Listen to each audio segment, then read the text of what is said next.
What's good, everyone, and welcome back to Kaya's Commentary. And if you're new here, welcome to Kaya's Commentary. This is a podcast that offers commentary on pop culture topics, real world issues, and anything in between.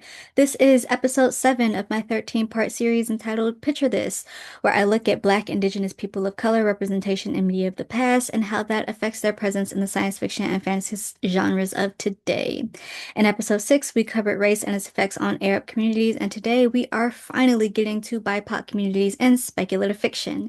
As stated in prior episodes, while I strive to be as accurate as possible, these are meant to be brief introductions. People dedicate their whole careers to studying race and culture and the intersectionality between the two.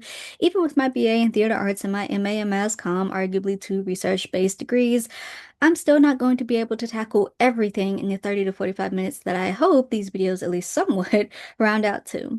That said, I will do my best to make this as informational, engaging, and entertaining as possible. So with that, let's get into it.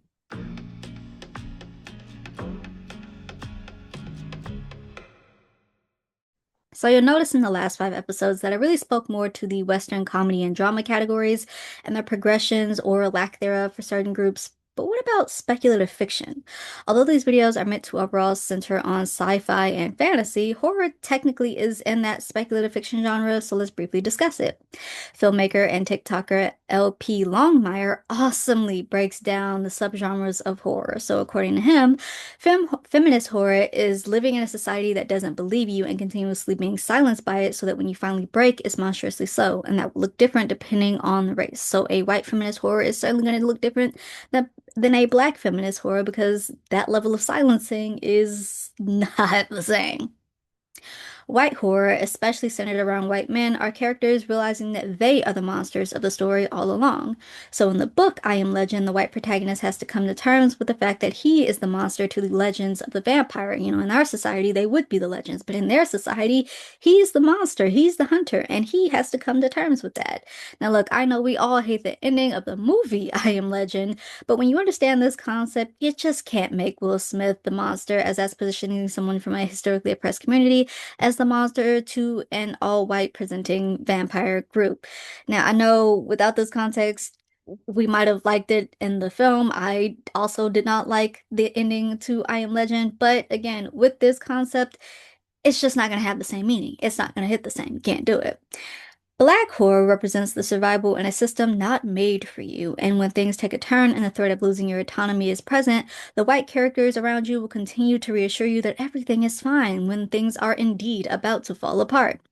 Taking a look at science fiction as defined by Masterclass, it is, quote, a genre of speculative fiction that contains imagined elements that do not exist in the real world, end quote. Masterclass also defines the fantasy genre as, quote, a genre of literature that features magical and supernatural elements that do not exist in the real world, end quote. So from challenging notions on who the monsters are to zipping through outer space to commanding dragons, these genres can all be handy tools for breaking the chains of the real world, but also offering commentary on them. So as the years progress and TV and film become more diverse, we see notable efforts to do this in media like the 1959 Twilight Zone, which was originally created by media personality Rod Serling in response to the brutal murder of Emmett Till. This show ran for 5 years, and episodes featured subtle and direct social commentary on race relations. Its sci-fi horror genre allowed for more creative freedom, and Serling would even get an episode based off the events of Emmett Till in the show, though he'd have to change the character's ethnicity to Mexican. Star Trek does the same thing. Creator Gene Roddenberry, according to History.com, said of its creation, quote, it seemed to me that perhaps if I wanted to talk about sex or religion, politics, make some comments against Vietnam, and so on, that if I had similar situations involving these subjects happening on other planets to little green people, indeed, it might get by. And it did, end quote. Star Trek also includes black characters like communications officer Nyota Youthra, played by Nichelle Nicholas, and Japanese American actor George Taki as Lieutenant Haruki Sulu, and according to History.com, is credited as one of the first American shows featuring a multiracial cast. It also aired a kiss between Nicole's character and William Shatner's Captain James T. Kirk. Also, in the 1960s, there are films like Night of the Living Dead. While M.P. Longmire also notes the intertwining of social commentary of this film and the horror genre in its entirety, we notice that in early horror, black men are the brutes chasing white women. They are savages that will destroy good society.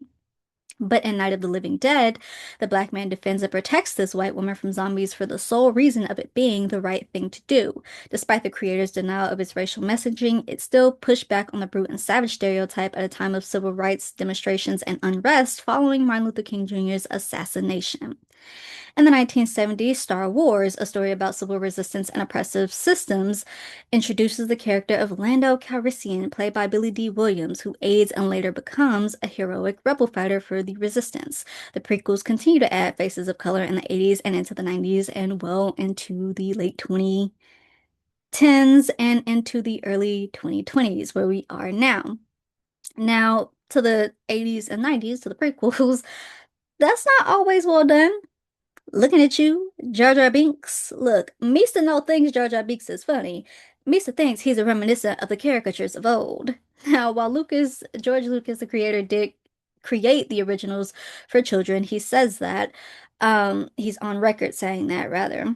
That doesn't take away from the very real caricatures that for so long were perpetuated in children's media. Now, it's unfortunate that Ahmad Best, the actor, was harassed for the role as he was, but even his defense of the character can't take away from the fact that Jar Jar Binks spoke in broken English that sounded very similar to the caricatures of old that we discussed earlier. That said, I can't fully support writing him out, as that means a black actor loses his job. But maybe a heavy retcon of the character couldn't have hurt. All that to say, pros and cons. Roddenberry comes back 18 years after the original Star Trek and does it again in 1987 with Star Trek The Next Generation, including again a very multiracial cast. Also in the late 80s, black characters, being the first to die in horror films for so long, began surviving in these films like A Nightmare on Elm Street 3 and Night of the Demons. In the 90s, fantasy shows like Buffy, Angel, and Xena Warrior Princess, yes, I am counting that as fantasy, all began to delve into myths and cultures of BIPOC communities, offering a chance to be on screen. Now, yes, sometimes that is not well done.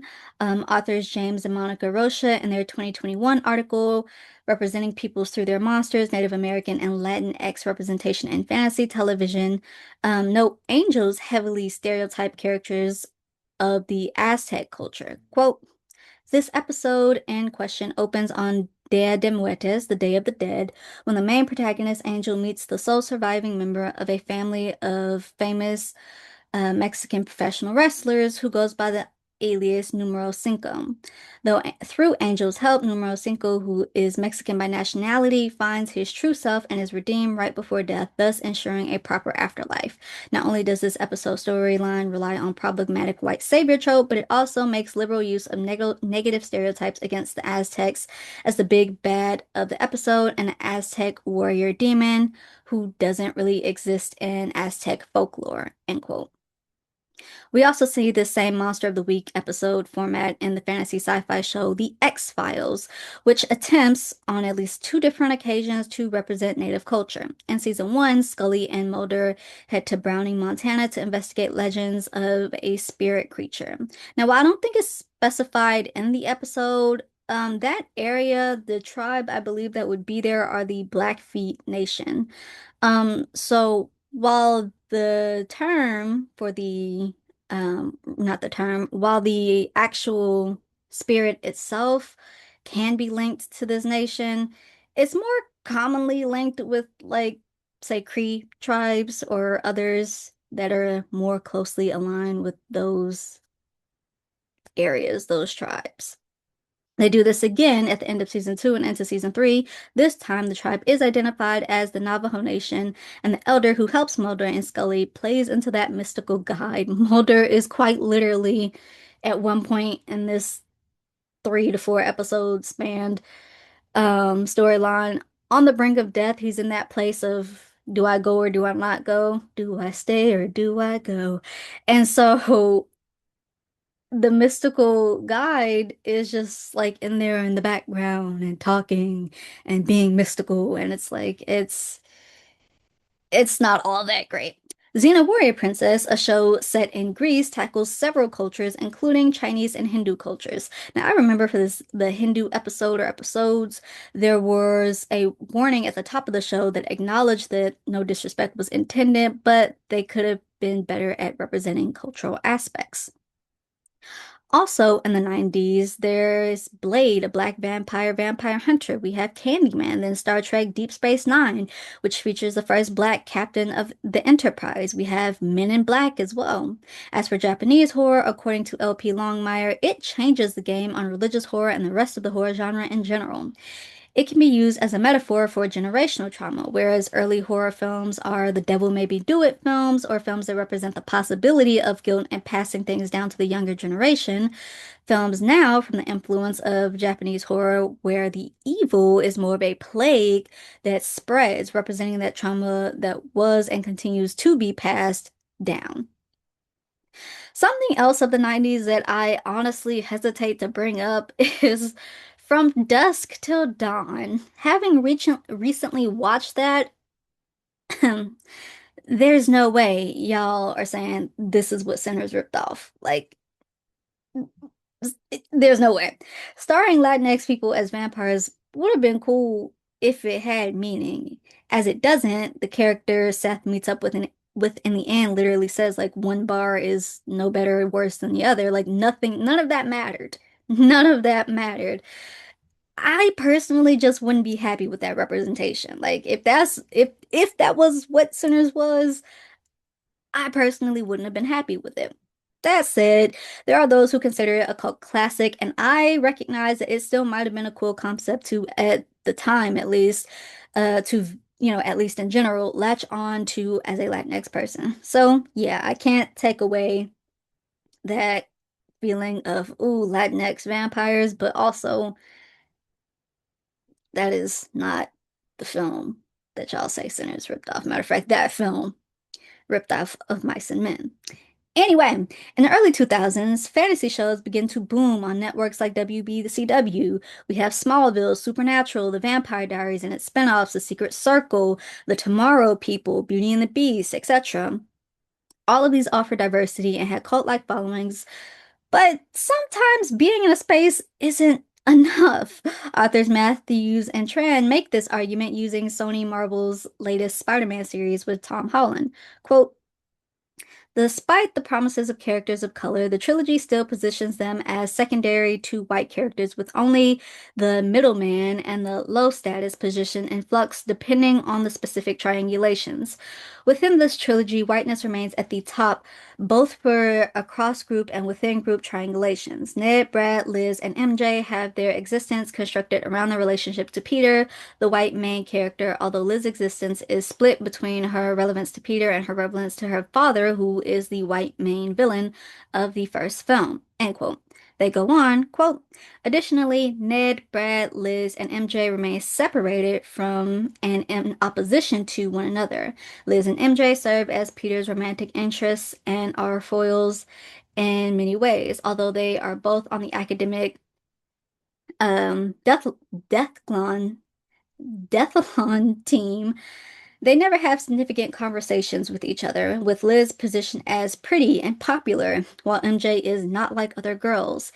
Even with the seemingly progressiveness of having two biracial black-white women in the first movie, their purpose is still for the white main characters. Ned and Brad exist for Peter too. One is the best friend, the other is a romantic rival. Ned and Brad are put into opposition with each other, not because of personal issues between the two, but because of Peter's interests and desires. Ned supports Peter while Brad competes against Peter. The four most prominent characters of color have no relationship to one another, defined instead by their dynamics with Peter. Although Ned and MJ and Peter are presented as a trio of friends, Ned and MJ's friendship primarily hinges on Ned and MJ relationship to Peter and not each other. Only at the end of the trilogy do we see Ned and MJ as friends in their own right, and that is because they have literally forgotten Peter's existence due to magic. Peter has always had relationship goals and interests outside of his relationships with Ned and MJ. End quote. All that to say, we can also see this in The Vampire Diaries. Bonnie Bennett, played by Kat Graham, and her grandmother are really like the only black characters at the start of this show. They're powerful witches, and without Bonnie, and I don't say this to flatter her, it's quite literally the truth, half of the main white cast would be dead without her and her sacrifices. And yet she is seen kind of like less desirable. She has romance, but it's always cut short for things like death or being dumped by a ghost. There's even a time where, Cat Graham and Ian Somerhalder are begging to do the canon thing of Bonnie and Damon being together, and they're never able to. Meanwhile, her white counterparts get to pass around the middle of their circle like cake. Bonnie certainly proves that just being there isn't enough. The late 2010s brings black media like Lovecraft Country, Get Out, Us, and the 2020s sees films like Sinners. These all embody the black horror genre that we just talked about. We also get black and Latinx leads in the sequel Star Wars stories, though it's discussed about how Finn begins to take backseat to Kylo Ren and Rey. Now, I personally thought they were all three going to share the protagonist title, but it really transitions to Kylo Ren and Rey. But I was gonna say I'll stop there.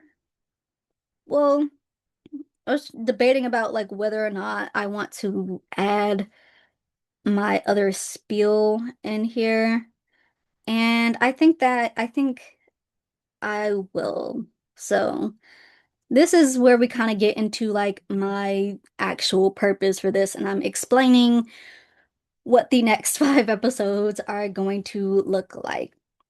So, speculative fiction, like sci-fi, fantasy, and horror, we now know operates in fascinating ways that comment on our society from past to present, right? It has not ever really been a medium absent of race and social commentary, the exact opposite for some of our most beloved classics. And thus, we get to my argument and the whole purpose for this series, which is that sci-fi and fantasy genres are not colorblind, even when the casting is. Furthermore, knowing that racism can exist in media, do we see it in some of the most popular forms of sci-fi fantasy of the 2010s and even into the 2020s? Specifically, I am asking the following questions. One, do BIPOC characters only exist in fantasy sci-fi spaces when they exist as the help and or the monster or the overtly villain?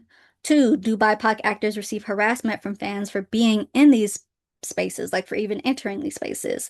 Three, are BIPOC characters othered or sidelined because of any potential real life harassment? And four, can BIPOC people actually be seen as the heroes in these stories? Like actually, not just placed in that role. Are they allowed to be the heroes? Excuse me. As a theoretical framework, I'll be using George Jebner's theory of cultivation, later expanded on by Larry Gross, that states that people are influenced by the media, specifically TV, that they consume, and the more specific content viewed, the more likely it is that a person begins to believe said ideas.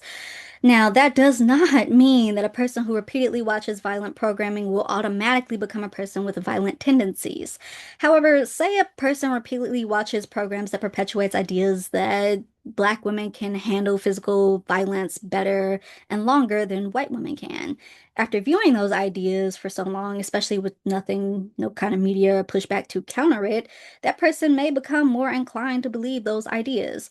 Or as a person who watches crime shows a lot that are set in New York, they may begin to view New York as a dangerous place solely based on that TV viewing and not fully based on any real experiences that they may have had in New York. So, with that in mind, hypothetically, if caricatures of old have left a lasting impression on creators and fans today, then that makes them revert to this system of whiteness, not just skin tone whiteness, the notion of quite literally, you are writing these stories, these fantasy stories where everything is meant to be open, and somehow all the heroes still seem to be white, the settings still seem to be white. Whiteness is the focus. You are putting in this system of whiteness.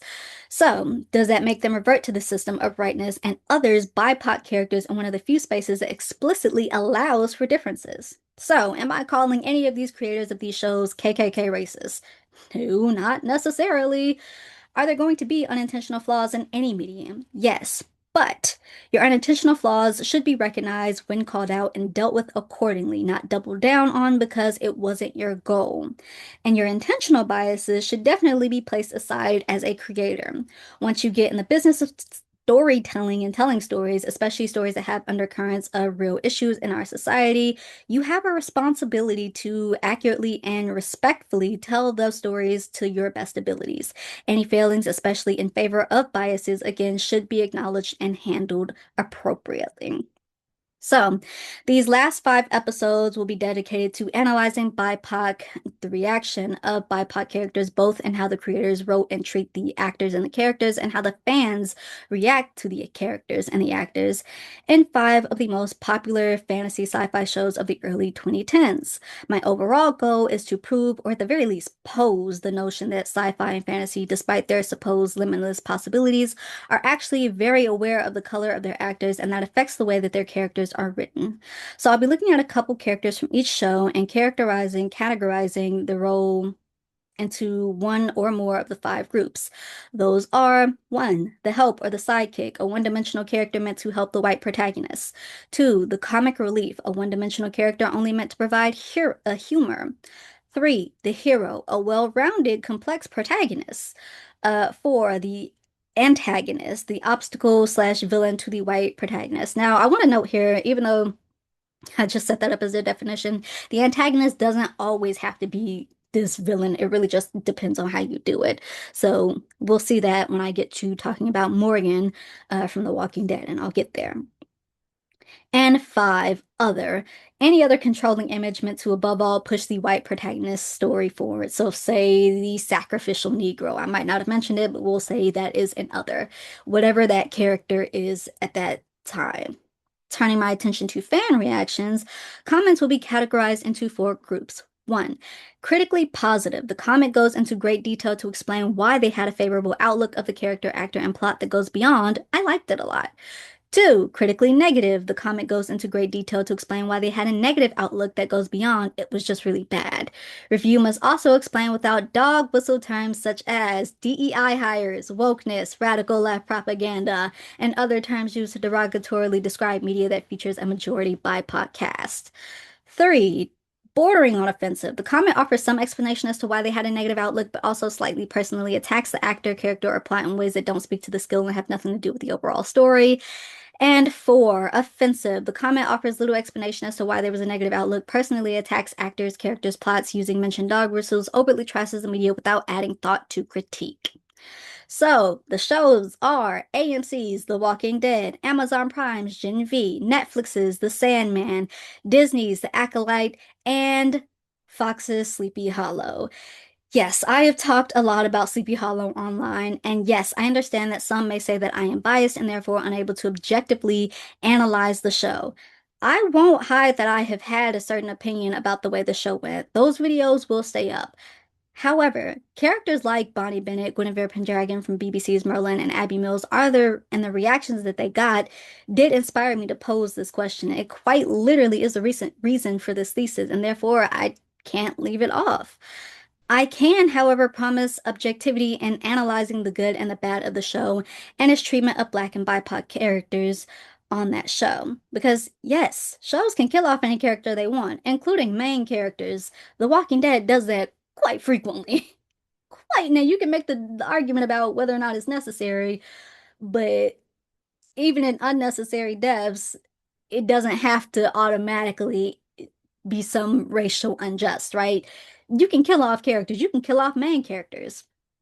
But does it serve the benefit of the show and the plot? If an actor wants to leave, is it of their own volition or for any other reason that could be placed into the racist tactics that I spoke of earlier? So, yes, my personal view will be put aside and could very well change after a deeper analysis of the show for the purpose of truly examining the show.